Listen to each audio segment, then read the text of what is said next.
രാത്രിയിൽ ഉറങ്ങാതിരിക്കുന്നവരാണോ നിങ്ങൾ? എങ്കിൽ ഇത് നിങ്ങൾക്ക് തന്നെയാണ്. ഒരു രാത്രി ഉറങ്ങാതിരിക്കുമ്പോൾ നിങ്ങളുടെ ശരീരത്തിനുള്ളിൽ ഒരു വലിയ മാറ്റം തുടങ്ങുന്നുണ്ട്. ആദ്യം നിങ്ങളുടെ ബ്രെയിനിൽ ടോക്സിക് വേസ്റ്റ് ക്ലീൻ ആകാതെ അടിഞ്ഞുകൂടാൻ തുടങ്ങും. സാധാരണ ഉറക്ക സമയത്ത് ബ്രെയിൻ സ്വയം ക്ലീൻ ചെയ്യുന്നതാണ്.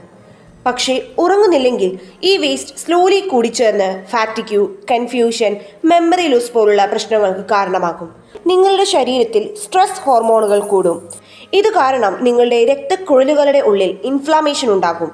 അതായത് ചെറിയ ഇറിറ്റേഷൻ, വീക്കം പോലുള്ള അവസ്ഥ. അതുകൊണ്ട് ബ്ലഡ് ഫ്ലോ സ്മൂത്ത് അല്ലാതാകും. ചിലപ്പോൾ രക്തം കട്ടപിടിക്കാൻ പോലും ചാൻസ് കൂടും. ഇതിന്റെ ഫലമായി headache, body pain, constant tiredness എന്നിവ വരാൻ തുടങ്ങും. ഇതുകൂടാതെ നിങ്ങളുടെ ഇമ്മ്യൂൺ സിസ്റ്റം വീക്കാകാനും തുടങ്ങും.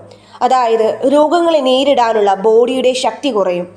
അപ്പോൾ ബാക്ടീരിയ, ഇൻഫെക്ഷൻസ് എന്നിവ ശരീരത്തിൽ എളുപ്പത്തിൽ വളരാൻ തുടങ്ങും. അപ്പോൾ തീരുമാനം നിങ്ങളുടേതാണ്. ഉറങ്ങുന്നോ അതോ ആരോഗ്യം നഷ്ടപ്പെടുത്തുന്നോ?